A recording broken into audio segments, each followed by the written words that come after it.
종교인들이 자기가 믿고 있는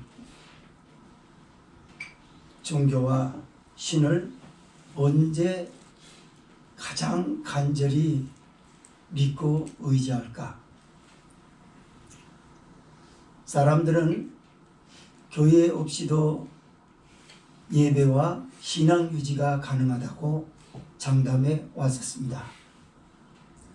그러나 코로나19가 들어오므로 전 정부의 기독교 말살 정책의 일환으로 비대면 예배를 통해서 신앙과 예배는 계속 유지하기 어렵다라는 경험을 뼈저리게 해왔습니다. 이제는 교회가 아니면 신앙과 예배를 하나님의 기쁨으로 드릴 수 없다는 사실이 명백해졌습니다. 그렇다면 코로나19가 아직 끝나지는 않았지만 그걸 뼈저리게 겪어왔다면 뭔가 교회는 달라져야 되지 않겠냐? 교회에서 드리는 예배는 달라져야 되지 않느냐? 성도가 말 그대로 신령과 진정으로 예배를 온 마음 다해 하나님 앞에 드려야 되지 않겠냐라는 겁니다. 정말 그런지 한번 볼까요? 하나의 예를 들겠습니다. 불교를 믿는 어떤 불교도와 기독교 하나님 예수님을 믿는 기독교도가 비행기에 탑승을 합니다. 두 사람은 항공기에 대한 트라우마가 누구보다도 많아요. 항공기를 탈 수가 없어요. 그러나 항공기에 오르지 않으면 안 될 만한 급한 일이 생겨 두 사람이 항공기에 탑승합니다. 두 사람은 자기가 믿고 있는 신을 붙잡고, 불교도는 묵주를 손에 들고 기독교도는 작은 십자가를 오른손에 꼭 쥐고 놓칠세라 붙들고 기도합니다. 비행기는 큰 엔진 소리를 내더니 상공으로 곡선을 타고 이륙을 합니다. 그러나 그날따라 비바람이 거세고 항공기가 난기류를 지나면서 기체가 심하게 흔들리고 비행기가 곧 추락할 것처럼 곡선을 타고서 상승을 하고 하강을 하기를 반복하며 사람들이 뒤집어지며 아우성을 치는 가운데 불교도와 교도인도 함께 기도하면서 하다가 비행기체가 흔들림으로 인해서 손에 쥐고 있던 묵주하고 작은 십자가를 떨어뜨렸습니다. 그때 느낌은 어땠을까요? 감이 오지 않는 것 같아서 하나의 예를 더 들어보겠습니다. 우리가 수능일 때만 되면 불교 사원과 기독교의 기도원에서 많은 사람들이 기도를 해요. 그때 수능생을 둔 가족들은 말조심을 해야 된다고 생각하고 있습니다. 수능생을 둔 어느 가족이 식사를 하는데 볼펜이 떼그르르 굴르더니 상 밑으로 떨어지는 겁니다. 이때 볼펜이 붙었다 이렇게 말해야 된다는 거예요. 볼펜이 떨어졌다 그러면 그 아이는 목표한 학교를 떨어진다고 이렇게 믿고 있는 거예요. 무슨 말 하는지 잘 들어보세요. 이 속에 뼈가 있습니다. 이 말에. 수능생이 자기 책상 옆에 학푼을 달고 요번 수능 때는 내가 전심을 다해서 내가 목표하는 학교를 가겠다라고 하는 결심을 가지고 엿을 붙여놨어요. 엿이 바깥에 밑으로 떨어졌다고요. 엿 떨어졌다. 웬만큼 훈련되지 않는 입술이라면 엿 떨어졌다고 합니다. 그러나 놀랍게 이 수능생은 결심이 대단했었는지 엿 붙었다 이렇게 말하는 겁니다. 자, 이만하면 그들이 믿는 신에 대해서, 그들이 믿고 있는 종교에 대해서 얼마나 절실한가 라는 사실을 보여주고 있습니다. 교회에서보다, 불교 사원보다 더 급한 지경에 있었을 때 신령과 진정으로 그들이 종교를 믿고 그 신을 절실하게 찾는다라는 이런 이야기입니다. 오늘 본서는 북이스라엘을 사랑하는 하나님에 대한 말씀입니다. 하나님은 망나니같이 말듣지 않는 아들을 사랑으로 자비로 끌어안고 계속해서 그 아들이 딴 데로 간다 할지라도 끝까지 사랑을 줍니다. 호세아가 자기 아내 고멜을 사랑하는 그 원리에서 하나님이 북이스라엘 백성들을 얼만큼 사랑한지를 보여주는 장면입니다. 오늘 본서 우리가 읽었던 것처럼 하나님이 불순종하여 이방 사람들과 함께 우상 숭배로 치닫고 있는 이스라엘 백성들을 선지자들을 보내어 저희를 부를수록 저희가 멀리하고 하나님을 멀리합니다. 그리고 바알들과 아로색인 아세라 상, 목상과 석상을 두고 그것에게 분향하고 기도하고 있다라고 그래요. 그러면서도 하나님을 찾지 않는다고 그래요. 그래도 하나님은 그들을 놓지 않고 내가 너를 어찌 버리겠느냐, 내가 너를 어찌 포기하겠느냐, 끝까지 사랑하시는 하나님의 사랑에서 십자가에서 못 박혀 죽으신, 교회를 향해서 피 흘리신 예수님의 십자가 사랑을 성령의 감화 감동으로 함께 아울러서 이 말씀을 두 가지로 나눠서 보도록 하겠습니다. 첫째로 2절에서 6절은 이스라엘에게 베푸신 하나님의 사랑과 그 사랑에 배신하는 이스라엘입니다. 두 번째 7절에서 9절은 계속된 타락에도 불구하고 이스라엘을 포기할 수 없는 하나님의 자비로움을 보여주는 말씀입니다. 2절에서 6절 읽습니다. 시작. 선지자들이 저희를 부를수록 저희가 점점 멀리하고 바알들에게 제사하며 아로새긴 우상 앞에서 분향하였느니라. 그러나 내가 에브라임에게 걸음을 가르치고 내 팔로 안을지라도 내가 저희를 고치는 줄을 저희가 알지 못하였다. 내가 사람의 줄 곧 사랑의 줄로 저희를 이끌었고 저희에게 대하여 금옥에서 멍에를 벗기는 자같이 되었으며 저희 앞에 먹을 것을 두었었노라. 저희가 애굽 땅으로 다시 가지 못하겠거늘 내게 돌아오기를 싫어하니 아수르 사람이 그 임금이 될 것이라. 칼이 저희의 성읍들을 치며 빗장을 깨뜨려 없이 하리니 이는 저희의 대책을 인함이니라. 아멘. 이스라엘을 하나님이 얼만큼 사랑하셨을까? 호세아가 바람난 아내 고멜을 끔찍이도 사랑합니다. 일반 상식적으로 도저히 이해할 수 없을 정도로 그가 사람인가 천사인가 구분하기 어려울 정도로 바람난 아내 고멜을 사랑을 해요. 이 남자 저 남자에게 붙어먹는 거예요. 호세아는 깨끗한 남자고 제사장 가문의 아들입니다. 거룩한 아들을 향하여 수도 없이 사람들은 손가락질합니다. 아니 아무리 분별이 없어도 그렇지 저런 걸 아내로 두고 있어. 저런 창기보다도 더한 여자. 그렇습니다. 창기는 돈 때문에 하는 거지. 고멜은 돈 때문에 아니라 이방 남자들의 사랑이 그리워서 목말라서 계속 이물저물을 찾고 돌아다니는 거예요. 그런데도 호세아는 처음에 사랑했던 그 사랑을 버리지 않고 고멜을 끝까지 찾아갑니다. 심지어 보상을 하면서까지 자기 아내가 다칠까봐, 남들에게 부끄러움을 당할까봐 가슴으로 안고 집으로 데리고 와서 사랑해주는 장면을 통해서 북이스라엘을 향한 하나님의 사랑이 얼만큼 뜨거웠는가 알 수가 있어요. 이 말씀에서 우리는 선지자들이 저희를 부를수록 이라는 말씀에서 충분히 하나님의 사랑을 납득할 수 있었습니다. 그렇습니다.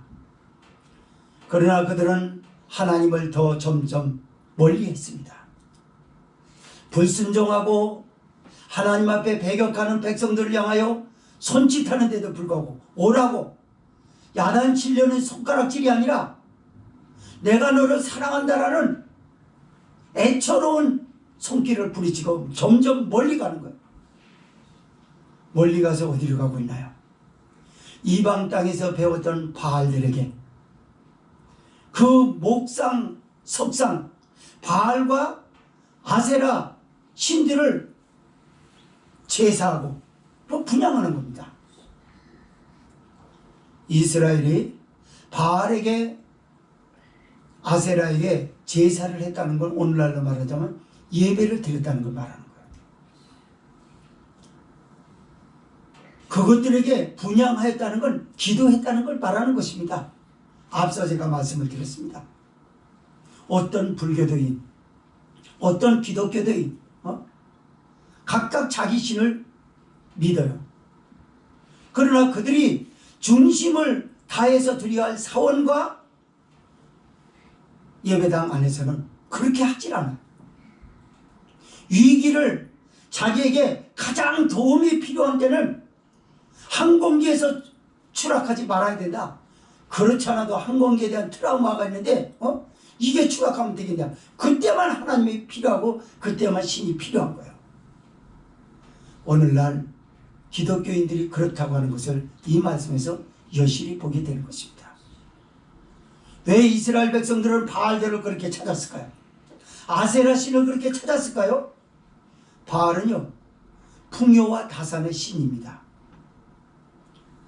그리고 자연의 풍요로움을 말하는 것. 아세라는요 바람과 전쟁의 신이요, 바알은요 태양의 신이기도 합니다. 그래서 해와 비와 바람과 공기를 주는 신이라는 거예요.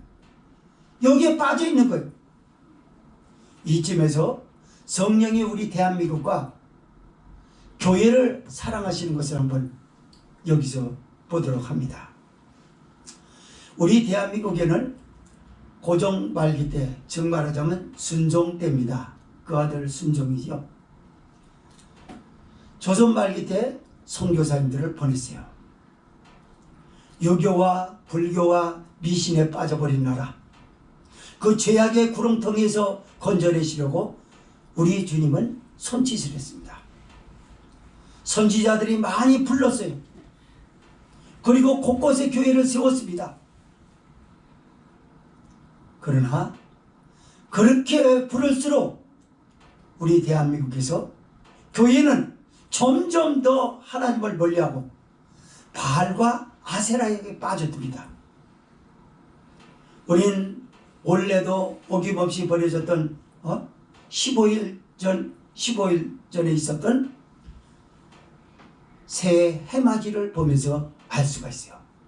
해맞이는 바알 신에서 유래한 겁니다. 바알을 숭배하는 것에서 유래된 게 태양 해맞이라고 말해요. 안 믿는 사람은 몰라서 해맞이를 할 수 있어요. 그러나 기독교인들도 수도 없는 사람들이 해맞이를 하고 있어요.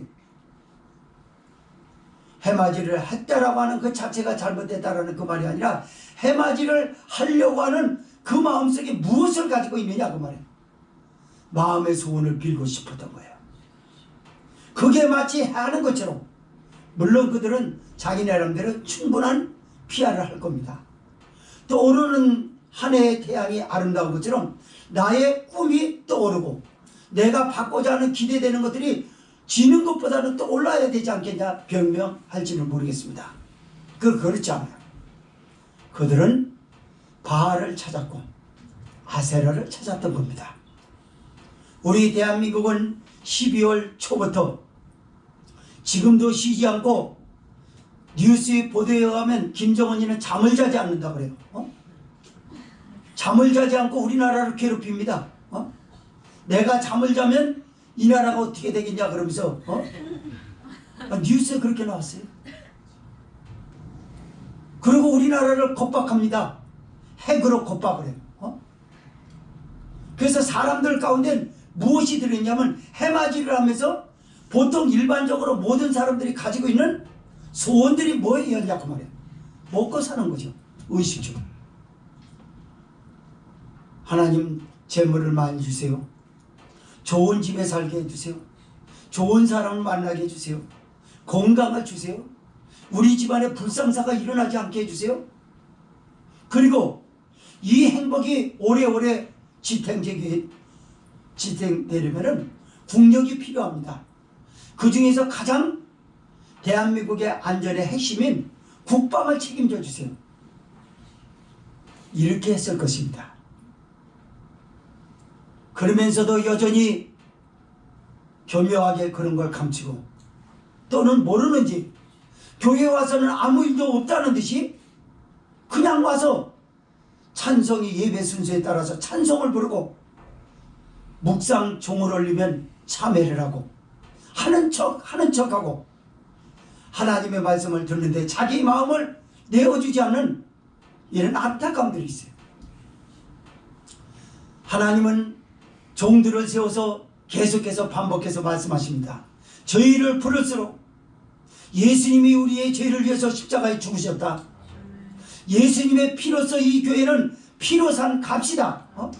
얼만큼 대단한 겁니까? 그러나 손짓할수록 저희를 부를수록 점점 더 멀리하고 하나님을 배척하니 이게 웬일입니까? 제가 지난번에 어느 총회 연합에 참석을 했었습니다. 그런데 거기서 들은 말이 있어요. 교회 내놓을 만한 교회 350교회가 문 닫았다. 완전히 교회를 폐기하고 그러니까 교회 고유번호증이라는 게 있거든요. 고유번호를 구청에다 반납했다 이러더라고요. 내놓을 만한 교회가. 그러면 거기에 고유번호증이 없는 비자립 교회들은 얼마나 많습니까? 더 많은데 무지무지하게 문 닫은 거예요. 문 닫았다라는 그거에 대해서는 가슴 아파하지만 문을 왜 닫았냐라고 하는 거에 대해서는 가슴 아파하지 않는 거예요. 왜 문을 닫았냐? 문 닫지 말고 끝까지 버티지 왜 문을 닫았냐라고 하는 아픔은 없는 것 같아요. 그러니까 그들의 눈물이 무슨 눈물이냐면 잃어버린 것들에 대해서 눈물을 흘리는 거예요. 정말로 잃어버린 것 중에서 가장 소중한 것이 무엇입니까? 예수님의 사랑을 잃어버리는 거예요. 하나님의 사랑을 잃어버리는 겁니다. 하나님이 내게 베푸셨던 은혜를 잃어버리는 것만큼 배은망덕한 게 어디 있겠습니까? 그러나 거기에 대한 눈물은 없어요. 돈이 없어진 것에 대해서 눈물을 흘립니다. 교회를 유지하면서 그래도 밥이라도 먹어야 되겠다라는 밥통이 없어졌다가 하는 것에 대한 억울함은 있어도 예수님의 이름을 부르지 못하는 기독교 말살 정책에 대해서는 분노 한번 내지 못하고 꼼짝 못하고 이리 끌리고 저리 끌려 다니면서 교회를 문을 닫고 그러고서는 왜 하나님 나에게 우리 교회를 문 닫게 만들었냐? 나에게 목사로 불러서 그나마 밥 먹고 살 수 있는 밥줄을 끊어놨냐라고 하는 그에 대한 억울한 눈물을 흘리고 두 주먹을 쥐고 있지만 하나님이 교회를 사랑하시고 하나님이 우리에게 베풀어 주신 은혜에 대해서 그걸 잃어버린 것에 대해서 한탄하는 사람은 없다는 것이 참으로 가슴 아픈 일이 아닐 수 없습니다. 그들은 우상 앞에 신령과 진정으로 제사드렸어요. 앞서 하나의 예를 들었던 것처럼 항공기 트라우마가 있었던 사람이 두 종교인을 보십시오. 그보다 더 절실한 게 있었을까요? 신을 의지하는 게 얼마나 대단했습니까? 교회 안에서 볼 수 있었던 일들인가요? 사원에서 볼 수 있었던 일들인가요? 전혀 볼 수 없었던 것들이에요. 그거 놔두고 예배에 집중해. 놔두고.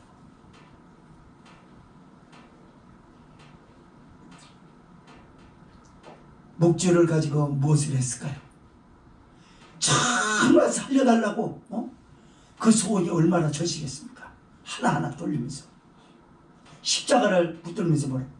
하나님 난 가뜩이나 트라우마가 심한데 비행기가 추락하려고 그래요. 주님 주님 하면서 살려달라고 하지 않았었을까요? 왜 진적에 교회에서 그렇게 했으면 12번도 하나님도 만나고 그랬을 텐데 왜 교회에서는 안 하고 있다가 거기 가서 그러냐고 말이에요. 여러분은 지금 예수님이 필요하신가요? 하나님의 사랑이 필요하신가요? 사람들이 많이 누리고 많이 가질수록 하나님에 대한 필요성을 갖지를 않아요. 필요성을 갖지 않기 때문에 갈급하지 않습니다. 하나님 없이도 웬만큼 우리 집안이 살고 있는데 하나님이 이스라엘 백성들에게 먹을 것을 주시고 하나님이 이스라엘 백성들을 지켜주셨기 때문에 그 당시 여로보암 2세가 통치하였던 북이스라엘의 태평성대를 향유할 수 있었거든요. 그런데 하나님을 배신한 거예요. 그러면서 그들 생각에 그런 생각이 들어와요. 하나님 없이도 되는 건데 그랬구나. 이방인들과 잘 외교적인 것들을 교류하고 소통하고 그러면 그래도 세계 속에 왕따는 당하지 않고 굳건한 국력을 키울 수 있고 백성들의 앞길에 좋은 일이 있을 것이다. 이렇게 혼잣담이 된 거예요. 하나님의 베푸신 은혜를 금방 잃어버렸어요. 이스라엘 백성들은 사람들은 성경을 읽으면서 곧잘 합니다. 구약의 하나님은 무섭다. 하나님이 고라자선을 뒤엎는 걸 보니까 또는 모세에게 도전하였던 미리암에게 문둥병을 바라게 하는 것 보니까 하나님은 무섭다. 어린아이들이 나와서 엘리야 선지자에게 대머리야 놀렸다가 42명이 곰에게 물려 찢겨 죽인 걸 보니까 하나님은 무섭다. 하나님에게 불순종하면 정말 하나님이 참 무섭다. 그러나 하나님은 그런 적이 없다고 3절 4절에서 말씀합니다. 읽겠습니다. 시작. 그러나 내가 에브라임에게 걸음을 가르치고 내 팔로 안을지라도 내가 저희를 고치는 줄을 저희가 알지 못할 때 내가 사람의 줄 곧 사랑의 줄로 저희를 이끌었고 저희에게 대하여 금옥에서 멍에를 벗기는 자같이 되었으며 저희 앞에 먹을 것을 두었었노라. 아멘. 하나님을 에브라임은 북이스라엘을 설명할 때 에브라임이라고 합니다. 이스라엘의 그 장자였기 때문에 말입니다. 자, 에브라임 계속해서 우상 숭배하고 하나님이 부를수록 멀리하는 백성들을 하나님이 채찍질 하셨단 말이에요. 근데 그때 뭐라고 표현하냐면 오해하지 말라고 합니다.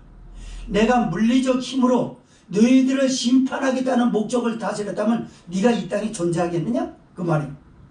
하나님이 사람으로서 말 안 듣는 자식일지라도 망나니 같은 자식일지라도 뜨거운 부성애를 가지고 일반적으로 사람에게서 볼 수 없는 아름다운 사랑을 내가 다 너에게 베풀지 않았냐고 말이야. 네가 걸음을 못 걸을 때 내가 걸음마를 시켰고 네가 자로나 우러나 치우치고 기우뚱하여 실족하여 넘어질 때쯤 되면 내가 가서 뛰어가서 너희를 안아줘. 이것은 내가 바른 자식으로 커가라고 했고 그리고 너희를 잘못된 것을 고치는 줄을 너희가 알지 못하였도다. 오늘날 예수님의 십자가의 사랑으로 우리에게 여러가지 물리적 힘인 심판을 받을 수 있는 것을 감해 주신 하나님의 은혜를 여기서 여러분은 들어야 될 줄 믿습니다.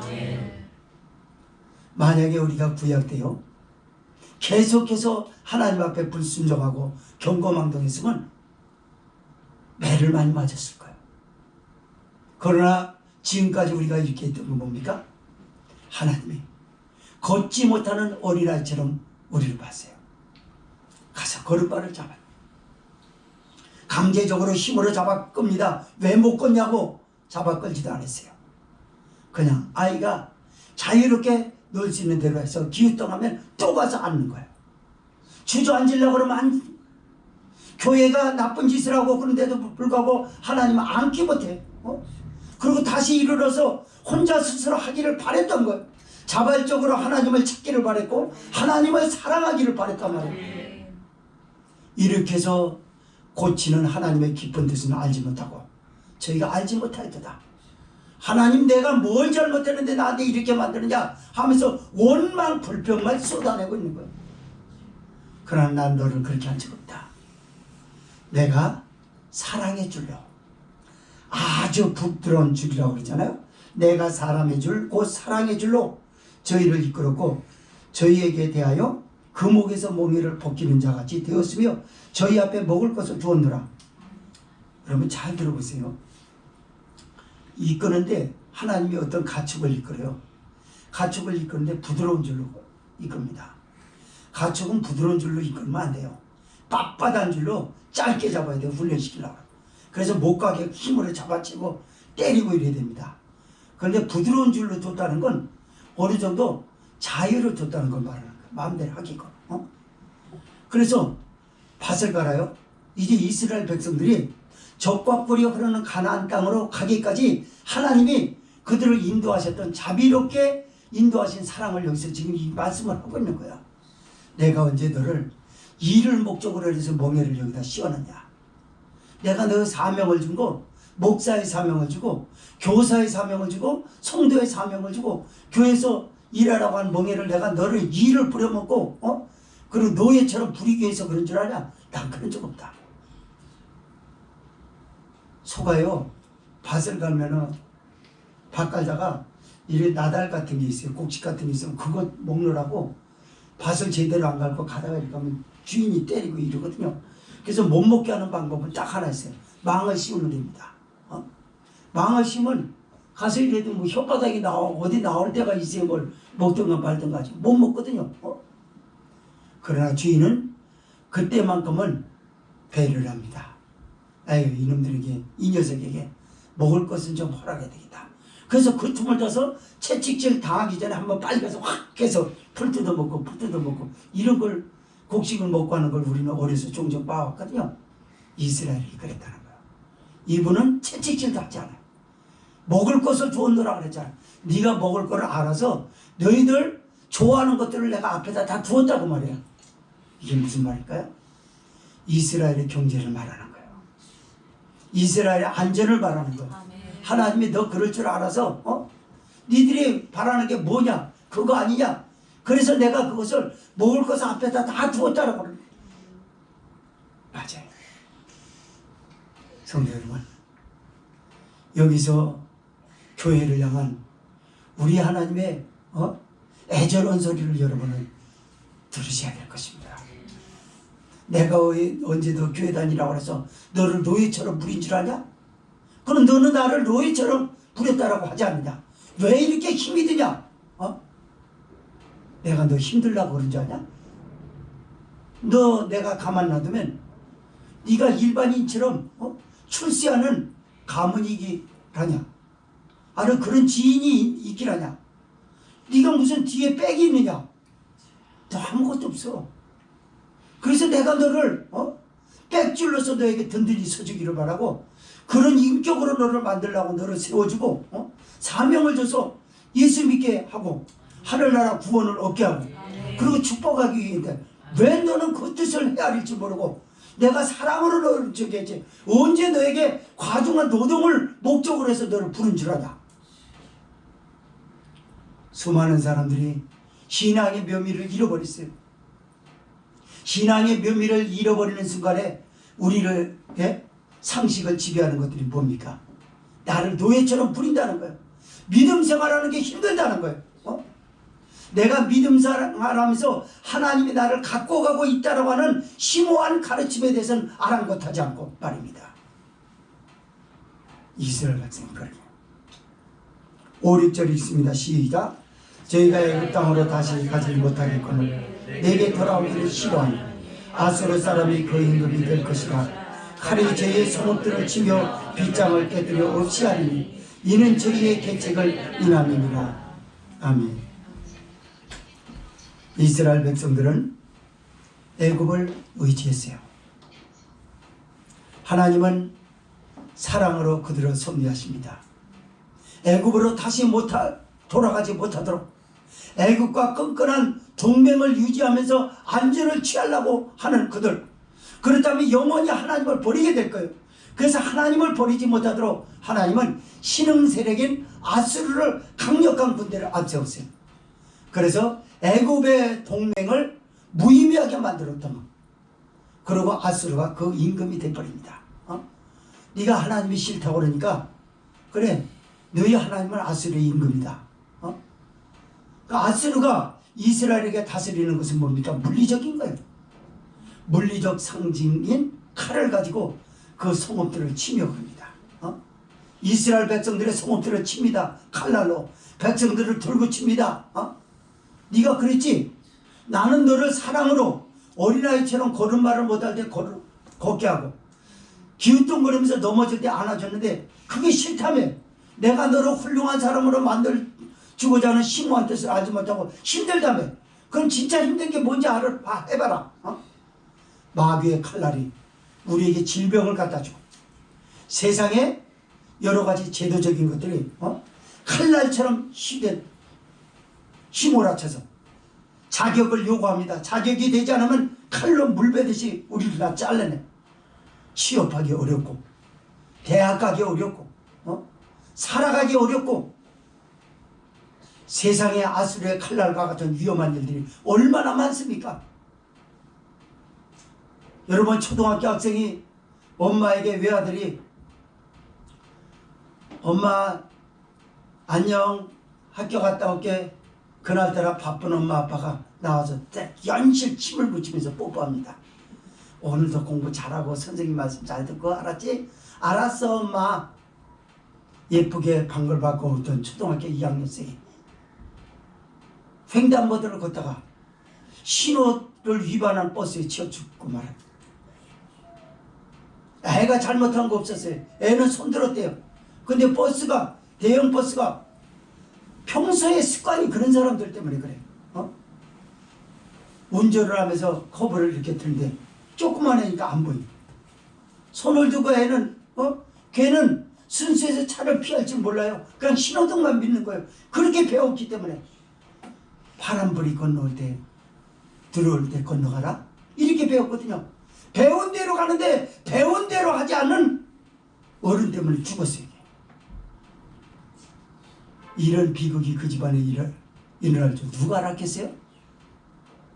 이렇게 수도 없는 예측불허한 칼날들이 물리적으로 춤을 추고 있어요.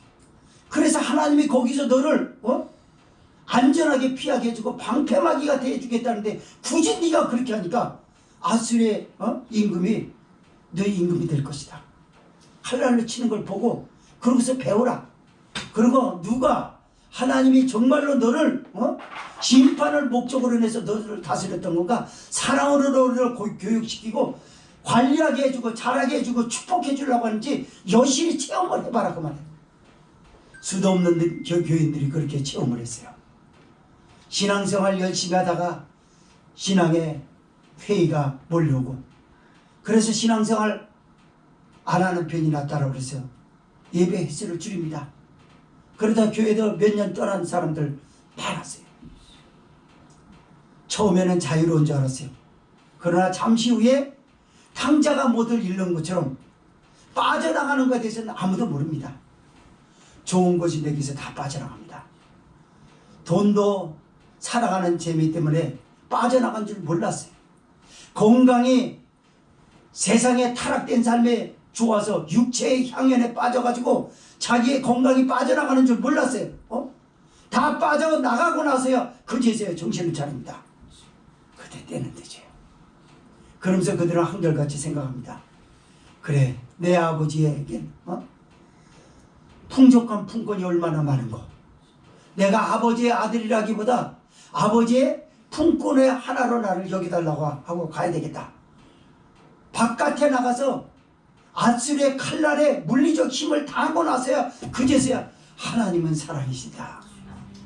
전부 여의지 없어서 손 들고 옵니다. 그게 그거야. 나 같은 죄인 살리신. 그게 뭡니까? 세상에서 아수르의 칼에 물리적 힘을 경험한 사람들이 고백한 거예요. 난 하나님이 좋아요. 예수님이 줬습니다. 두 번째 말씀입니다. 7절에서 9절은 계속된 타락에도 불구하고 이스라엘을 포기할 수 없는 하나님 아버지의 자비로움. 7절에서 9절 시작. 내 백성이 결심하고 내게서 물러가나니 비록 저희를 불러 위에 계신 자에게로 돌아오라 할지라도 일어나는 자가 하나도 없도다. 에브라임이여 내가 어찌 너를 놓겠느냐. 이스라엘이여 내가 어찌 너를 버리겠느냐. 내가 어찌 너를 아드마같이 놓겠느냐. 어찌 너를 수고인같이 두겠느냐. 내 마음이 내 속에서 돌아서 나의 긍휼이 온전히 불붙듯 하도다. 내가 나의 맹렬한 진노를 바라지 아니하니 내가 다시는 에브라임을 멸하지 아니하리니 이는 내가 사람이 아니요 하나님입니다. 나는 네 가운데 거하는 거룩한 자니 진노함으로 네게 임하지 아니하리라. 아멘. 이스라엘 백성들이 아수르의 칼날을 받았으면 하나님 사랑을 깨달았어야 됐어요. 그러나 본서에 끔찍한 말씀이 나옵니다. 내 백성이 결심하고 내게서 물러가나니.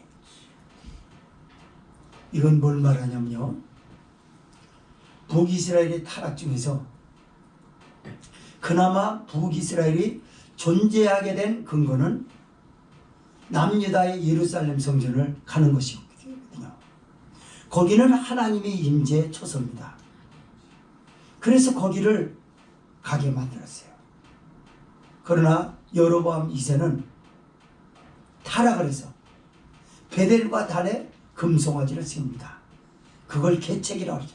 아수르가 너의 임금이 되고 칼날이 돼서 너를 들고 치는 것은 너의 계책을 인함이니라. 그리고 아까 6절 끝에서 읽지 않았습니까? 그걸 얘기를 하는 거예요. 그렇게 해서 네가 생각해낸 것이 무엇이냐. 이 백성들을 뺏기기 전에 10지파가 2지파에게 기득권 싸움에서 지면 되겠느냐. 우리가 확보해야 되겠다. 그래서 예루살렘 성전을 남하는 순례객들의 발걸음을 끌어버렸어요. 그리고 베델과 단에다가 이방에서 가져온 여러 가지 코끼리 상어와 재료들을 가지고 보통 사람, 하나님이 원하지 않는 보통 사람을 일반인을 제사장으로 삼아서 제사드리다가 하나님의 사람에게 진노의 예언을 받은 바가 있지 않습니까? 우리가 성경에서 들어봤지 않습니까? 하나님 그렇게 이들은 결심하고 내게서 물러가라니. 결심했다는 게 뭔 말인가요? 오늘날 코로나19로 인해서 많은 성도들이 그렇게 했어요. 결심했습니다. 나 이제 교회 안 다닌다. 그들의 믿음만 불확실해진 건가요? 그들의 믿음을 불확실하게 만들었던 교회의 책임이 더 컸던 거예요. 왜 진작에 그 사람에게 영적으로 훈련시키지 않았느냐라는 거예요. 왜 그 사람이 좋다 하는 것만 해서 비위를 맞췄냐 그 말이에요. 내가 사람을 기쁘게 하랴 하나님을 기쁘게 하시래야.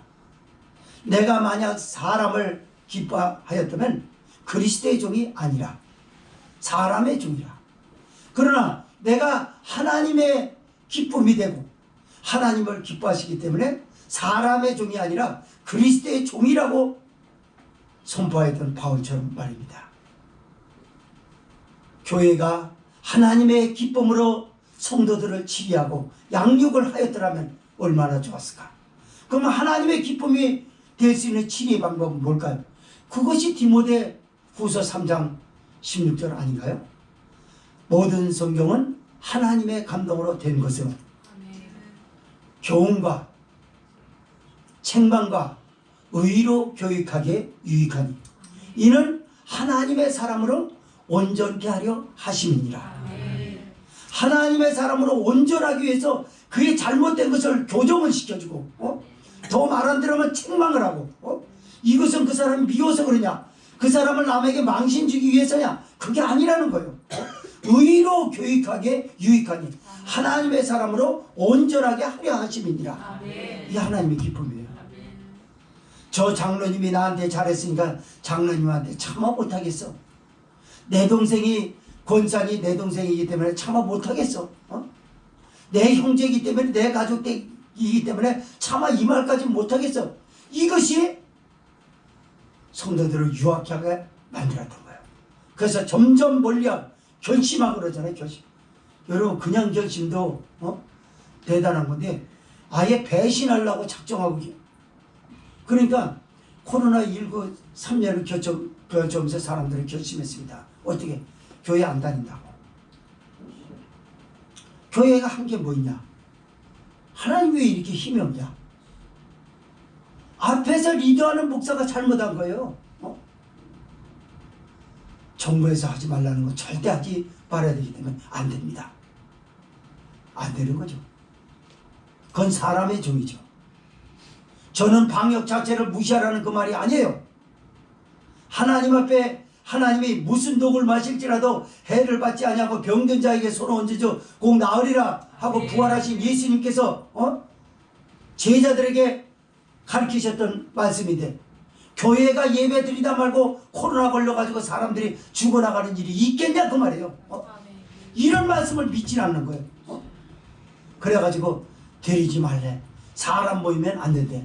사람 5명 이상 모여서 밥 먹으면 음식물을 섭취하면서 나오는 입김과 그 사람 입냄새 등등 거기서 나오는 게 혼합돼가지고 이게 코로나로 인해서 작용해가지고 코로나가 그게 발생한대. 이렇게 속이는 것에 다 속았어요. 그러니까 속고 난 사람들이 속은 걸 아는데 그들이 결심합니다. 이제 교회에 안 다녀. 교회는 아무것도 할 수 없어. 내가 경험한 게 그거야. 교회 가봐야 특별하게 리더십이 없어. 교회가 세상과 맞서서 마귀와 맞서서 뭔가 구별되고 다르다라고 하는 카리스마한 것이 없어. 그냥 물질이나 내놓으라고 사람을 다그치고 강압하고 그러면서 하나님의 교회가 꼭 예수님을 닮은 십자가의 군병으로 종교 지도자들이 잘못했을 때 예수님이 화 있을진저라고 하지 않았습니까? 그런 카리스마한 것이 없는 거예요. 타락하고 압박하고 겁박하는 것들에 굴종이 돼가지고 예배 드리지 말라 그러면 다 모든 걸 철폐해버리고 그러나 비대면 예배가 신앙이 유지될 수 있다라고 한 사람이 어디 있느냐 그 말이에요. 방종하는 사람들 몇몇 입에서는 그게 나올지 몰라요. 그래도 될 것 같다. 그러나 정말 주님을 찾고 하나님의 은혜를 갈망하던 사람들이 한결같이 한 말이 뭐였습니까? 이건 안 된다. 우리 아는 사모님이 그랬어요. 집에서 예배 이부자리에서 예배 드리다 보니까 어느 날은 세수하고 머리 빗고 하는데 어느 날은 이불 당겨 긋고 와서 세수도 안 하고 엉클어진 머리를 가지고 거기서 예배 드리는 거예요. 그 마음이 진정성이 없잖아요. 그래도 하나님 앞에 예배 드리는 건데 그러나 그 사모님은 그렇게도 된다는 게 뭐였죠? 환경이 이럴 수밖에 없다는 것이고 여기는 아무도 없다는 거예요. 당신 혼자 있기 때문에 누가 안 본다는 거예요. 그러면 지금까지 그분이 신앙생활한 중심이 뭔가요? 이면체면으로 했죠. 체면상 장로니까 이렇게 되고 체면상 권사니까 이렇게 되고 하나님 앞에서 한 것이 아니라 체면 때문에 한 것 아니냐라는 위험한 말도 여기서 우리가 엿들어 볼 수 있는 것입니다. 성도 여러분, 체면으로 예수님 믿지 마세요. 아멘. 체면으로 자꾸 사람 눈치나 보고 이러면요 사람이 진실이 없어져 버려요. 그리고 사람 눈치나 살살 봅니다. 저는 그거 많이 봤거든요. 그리고 내게 들려줬어요. 수년 전부터 목사님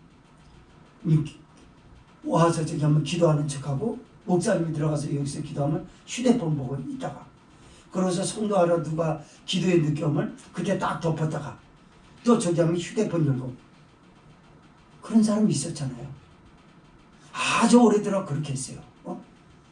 하나님을 능멸합니다. 기만합니다. 그게 하나님을 기만했다라는 걸 알려고 하지 않아요. 그는 뭐예요? 목사에게 안 들키면 되고 뒤늦게 오는 성도들에게 기도하는 척이라도 보여주면 된다는 거예요. 그 사람 중심이 어디 있습니까? 없어요. 체면 때문에 늦게 오는 성도가 나를 보지 않나? 목사님이 나를 이걸 보지 않나? 목사보다도 불꽃 같은 눈으로 지켜보신 하나님이 자기 중심을 보고 있다는 걸 왜 모르냐 그 말이에요. 그거 왜 그러는 거예요? 그가 그렇게 믿어왔기 때문에. 그렇게 하나님이 더 이상 없어요. 만약에 모든 성도들이 이런 식으로 되어버리면 교회는 어떻게 될까요? 존재에 가치가 없어지는 거예요. 교회가 해줄 게 뭐 있어요? 하나님의 역사와 통치를 세상 앞에 뛰어나다라고 하는 뭔가를 보여줄 수 있는 것들이 아무것도 없잖아요. 내 백성이 결심하고 내게서 물러가니 비록 저희를 불러 위에 계신 자에게로 돌아오라 할지라도 일어난 자가 하나도 없도다. 예수님이 십자가에 죽으심을 말씀하는 거예요. 예수님이 십자가에 못 박혀 죽으신 광경을 우린 성경으로 읽습니다. 그때 성령님이 손짓합니다. 이리 와라. 골고다 언덕으로 같이 올라. 그러나 돌아오는 자가 하나도 없도다 그래요. 뉘우치고 하나님의 백성으로 살라고 하는 사람이 하나도 없다. 로마서 3장의 말씀이요. 의인은 없으되 하나도 없으니라고 그래요. 저희 목구멍은 열린 무덤 같으니 입술만 열면 범죄하는 거예요. 하나님의 영광을 드러나는 게 아니라 범죄하는 말밖에 여기 나오질 않아요. 의인은 없어요. 이 정도라 그러면 이스라엘은 심판의 대상이고 심판을 받아도 할 말이 없습니다. 그러나 하나님은 포기 못하겠답니다. 예수님이 십자가에 죽으심을 지금 계속 말씀하는 거 아닙니까? 8절이 그겁니다. 시작. 에브라임이여 내가 어찌 너를 놓겠느냐. 이스라엘이여 내가 어찌 너를 버리겠느냐. 내가 어찌 너를 아드마 같이 놓겠느냐. 어찌 너를 스보인같이 주겠느냐. 내 마음이 내 속에서 돌아서 나의 긍휼이 온전히 불붙었다. 아멘. 이때 원고 쓰면서요. 참 하나님 사랑을 나 같은 죄인에게 어지간히도 낭비하신다. 그런 생각이 들었어요. 하나님이 사랑을 이렇게 쏟아부을 수가 있는가? 하나님의 사랑을 우리가 어찌할 수 있어요? 하늘을 두루마리 삼고 바다를 먹는 삼아도 다 기록할 수 없으니 나 하나 사랑하는 것도 다 기록 못해요. 그러니 나 같은 망나니 뭐 한 줄입니까? 많잖아요. 근데 하나님이 여기서 그래요. 에브라임이요. 그러니까 말하자면 이스라엘이요. 내가 너를 어찌 놓겠느냐. 난 못 놓겠다. 이제 이스라엘이 말하자면 그 말에 계속 불순종하고 결심하고 하나님 앞에 물러가기를 결심했다고 하지 않았습니까? 근데 하나님이 잡은 거야. 가지마. 안 놔요. 싫으니까. 이제 지겨워서 싫으니까 놔요. 그래도 난 너 포기 못하겠다. 이 망나니는 자기 아비를, 그런 아비를 주먹으로 때려요. 힘없는 아버지를. 예수님은 십자가에 못 박아서서 한 유대인을 말하는 거예요. 택한 백성. 십자가에 못 박아서서 예수님하고 십자가에 못 박아서서 얻어맞습니다. 힘없는 아버지가 얻어맞아요. 그러나 사랑이 긍휼이 온전히 불붙듯하여 그거를 떼어를 집어넣는가. 아버지가 죽으면서도 자식 새끼 손잡은 거 안 떼어져요. 이걸 둘이 잘라내기 전에는 이거 빼놓지 못합니다.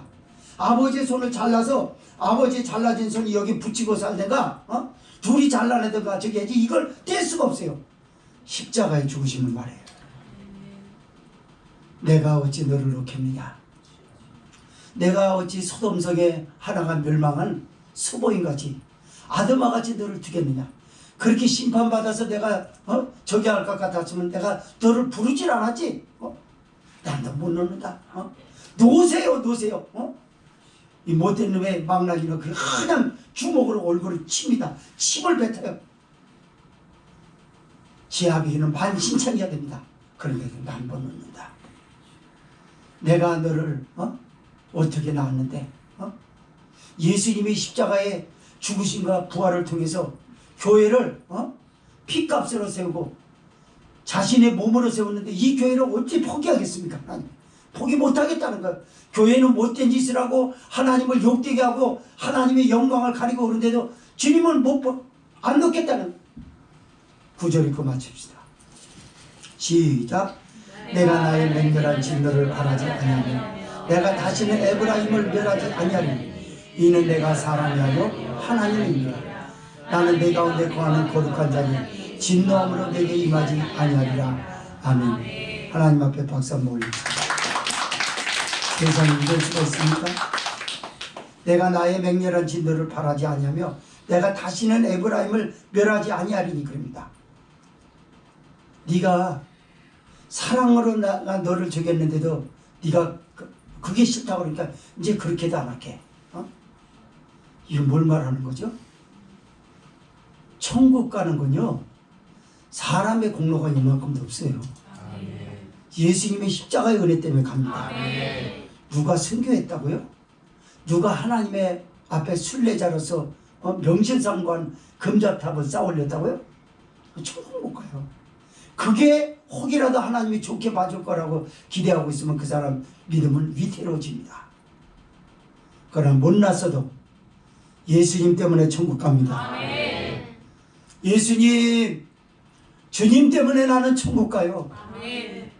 내가 어디 천국 갈 자격이나 있나요? 그 예수님 때문에 천국 가요.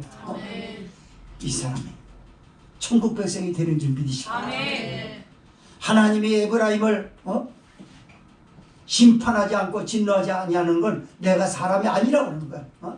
내가 사람들처럼 싫으면 저기 하고 한계에 부딪히면 다 모든 걸 포기하고 그럴 줄 알았냐? 너 죽으면서도 나 못 넣는다. 나를 차라리 죽여라. 죽였잖아요. 예수님 매 맞아 죽었어요.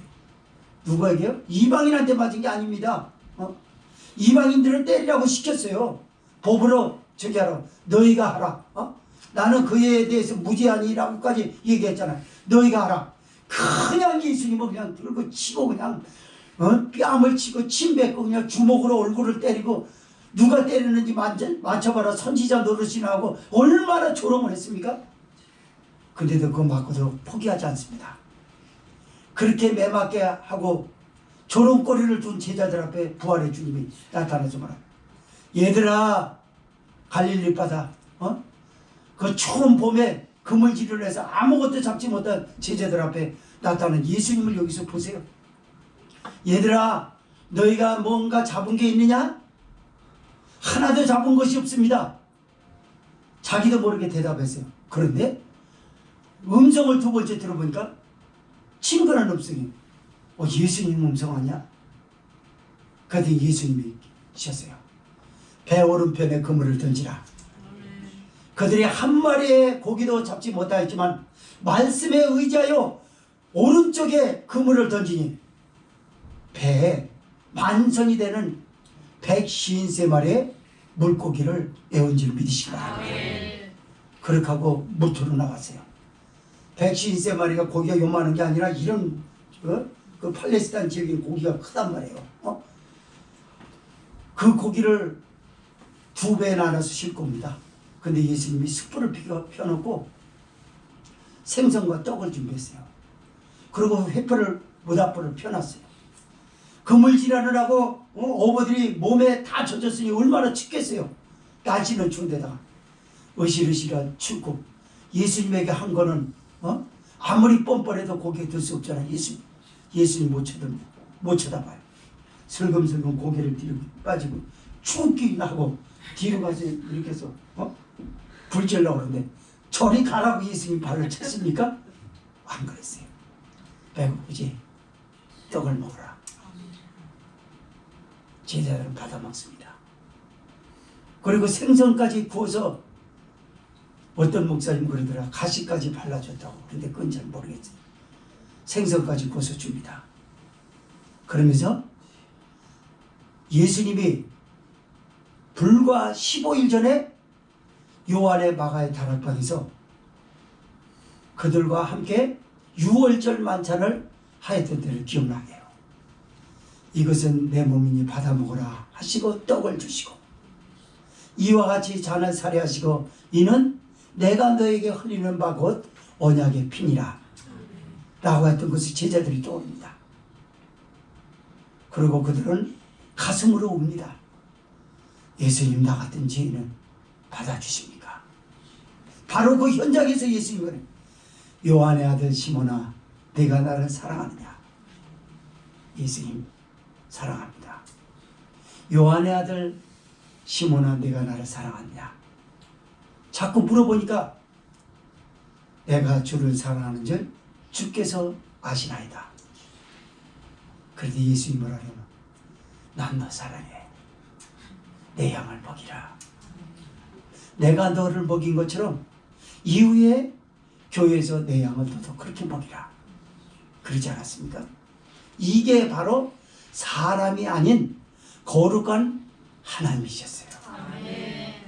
말씀을 맺습니다. 성도 여러분, 금년 한 해에는 하나님의 은혜를 더 축복히 넉넉하게 받으시고 은혜를 갈망하시는 한 해로 삼으십시오.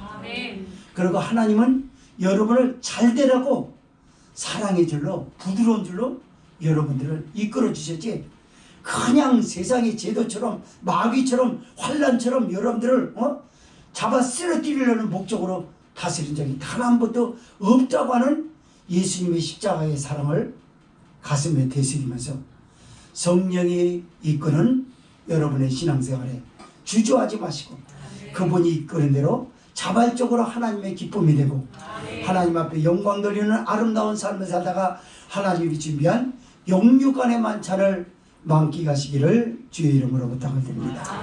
동성으로 기도합시다.